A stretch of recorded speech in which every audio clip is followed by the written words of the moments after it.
Es por eso que nosotros debemos orar para que a los judíos, a los árabes, es decir, al pueblo semita, le resplandezca la luz del evangelio y entonces reciban a Cristo como su Señor, como su Dios y como su Salvador. Esto que dice Juan es muy consistente con las instrucciones que Dios le dio al pueblo de Israel, es decir, al pueblo elegido, no a los judíos. Ojo, tenemos que entender esto.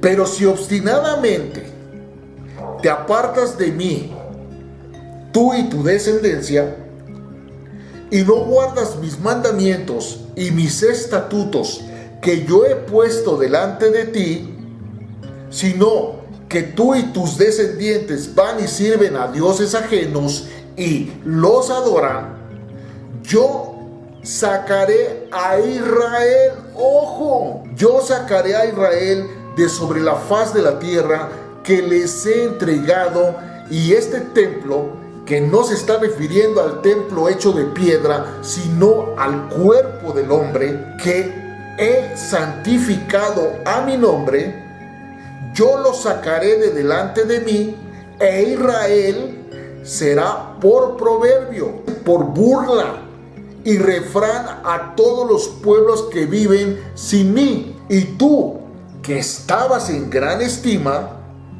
cualquiera que pase por ti se asombrará y se burlará y dirá: ¿por qué ha hecho así el Dios Todopoderoso a este espíritu, a esta alma y en consecuencia a este cuerpo? No se está refiriendo ni a un templo hecho de piedra, ni a un pueblo determinado como el judío o como el árabe. También tenemos que darnos cuenta que el Dios Todopoderoso puso una condición, y esa fue la condición que se la dio a Salomón cuando le dijo: si tú me buscas, me hallarás, pero si me dejas, me perderás para siempre. Eso es lo que quiso decir en Primera de Crónicas 28:9. Y tú, Salomón, hijo mío, reconoce al Dios de tus padres y sírvele con corazón perfecto y con ánimo voluntario, porque el Señor escudriña los corazones de todos y entiende todo intento de los pensamientos. Si tú le buscas, lo hallarás, pero si lo dejas, Él te desechará para siempre. Pero tenemos que entender muy claro que hay palabras que no están siendo verdaderamente utilizadas en el texto y en el contexto de lo que Dios quiso expresar. Porque tenemos que partir de la base que un Dios de amor no puede desechar, como dice aquí, te raeré de la faz de la tierra. Esa no es la verdadera palabra que debió haber sido utilizada. Porque tenemos que partir de la base de lo que en realidad Dios le estaba diciendo a Salomón: si tú me buscas, me encontrarás. Pero si tú te vas y me dejas, te perderás para siempre. Esa es la esencia de lo que quiso decir Dios.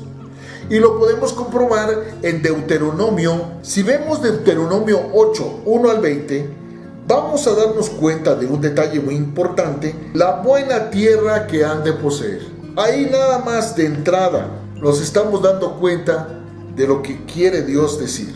La única manera en que tú puedas entrar a la tierra prometida, la tierra que vas a poseer, es que no te olvides del Señor tu Dios.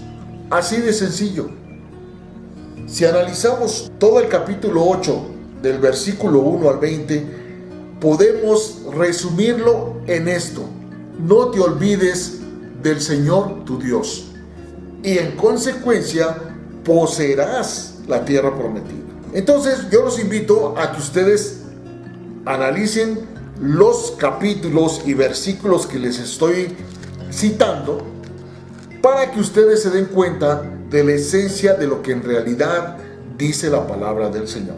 Entonces vamos a ver cómo la herencia es para el pueblo de Israel. La herencia jamás es ni para los religiosos, ni para los judíos, no es para determinado pueblo. La herencia que Dios promete a través de su palabra únicamente le pertenece a Israel, que es el que busca a Dios y lo encuentra, o a lo que hoy denominamos cristiano, perteneciente a Cristo, que es justamente el que ha recibido a Cristo como su Señor, como su Dios y como su Salvador. Entonces veamos dónde viene esta promesa de la herencia. Dios prometió a Abraham que le daría a él y a su descendencia, Isaac y Jacob, que se convirtió en Israel, la tierra de Canaán. Pero hay un detalle que pasamos por alto.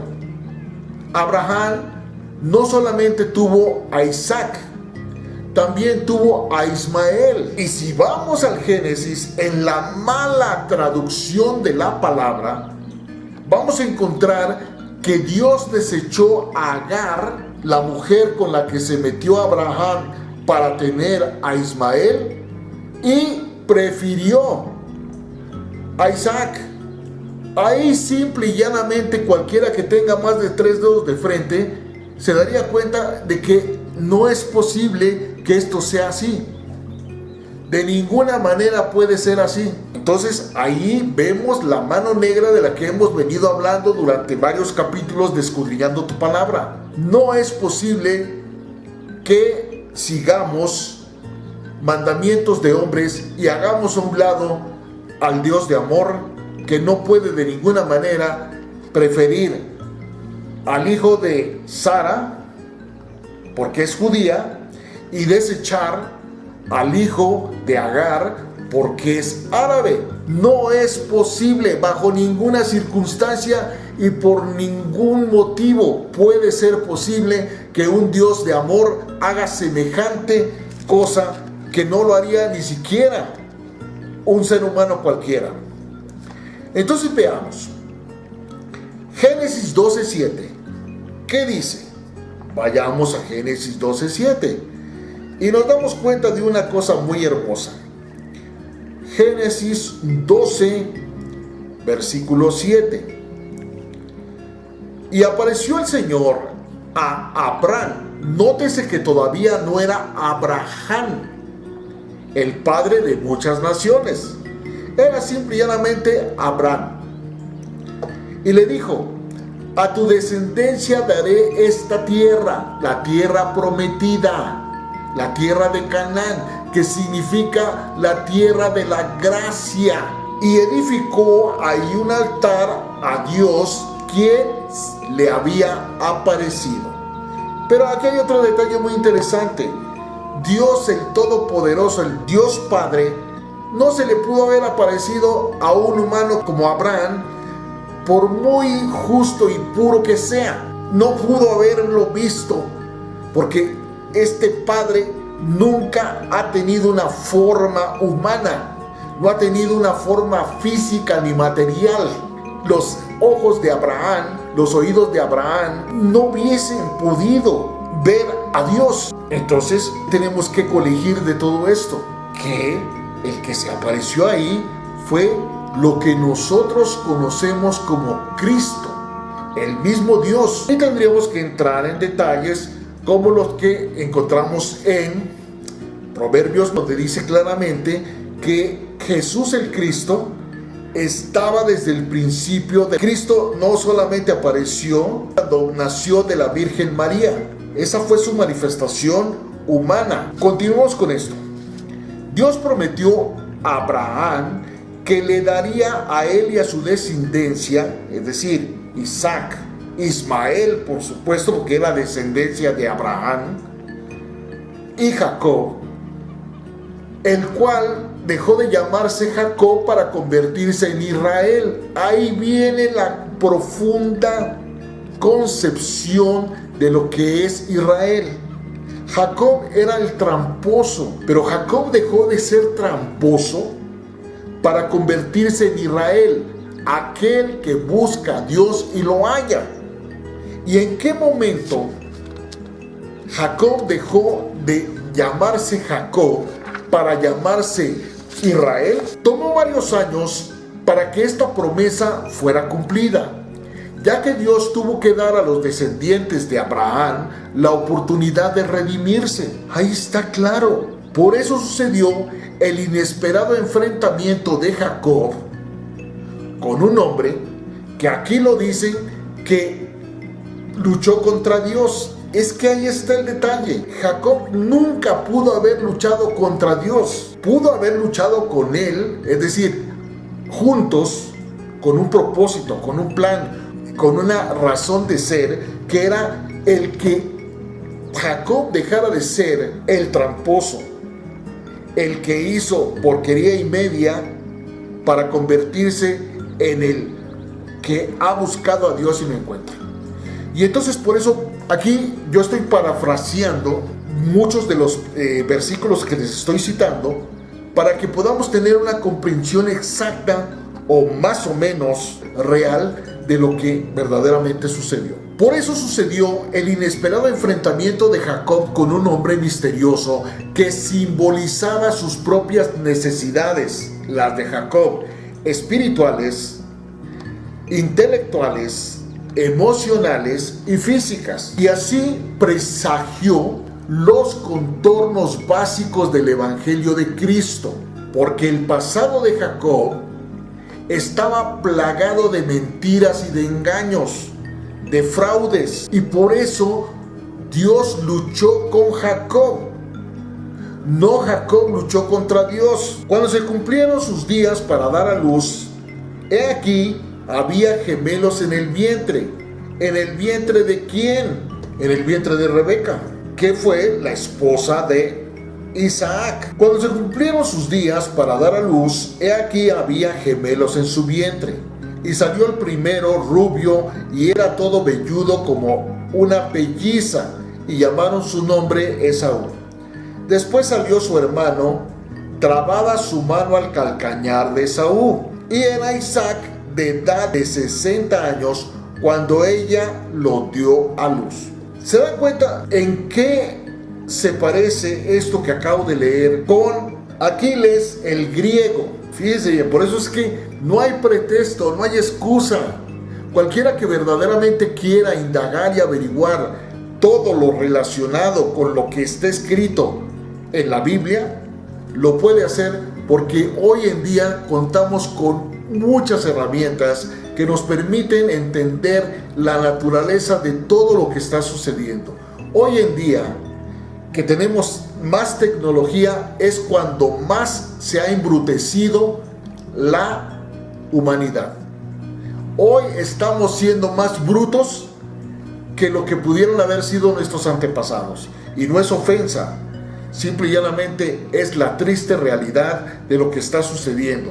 Porque ahora, con más herramientas de las que pudieron contar nuestros antepasados, somos más ignorantes que ellos. Ellos tenían excusa, nosotros no tenemos ninguna excusa. Cuando la mamá de Aquiles sumergió a su hijo en el río de la invulnerabilidad, la única parte que no tocó el río, el agua, fue el talón de Aquiles. Por eso es que era imposible vencer a Aquiles a menos que se dirigiera cualquier ataque hacia su talón, que era el punto débil de Aquiles. Y eso justamente fue lo que sucedió aquí, que el tramposo de Jacob se agarró del talón de su hermano Esaú para formar parte de la primogenitura, porque el primero en salir fue Esaú, pero como el hermano se agarró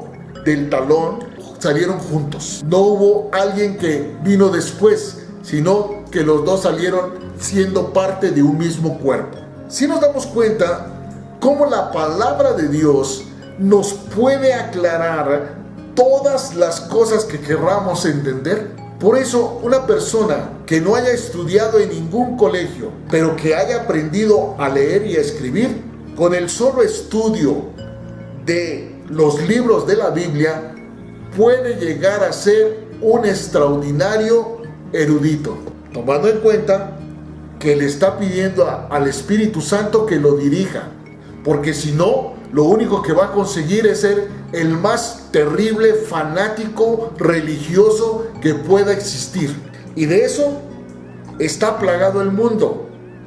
Pero podríamos decir que aquel que únicamente aprendió a leer y escribir, lee la Biblia, se la aprende al derecho y al revés y se vuelve un fanático religioso, tendría más libertad de ser considerado una víctima.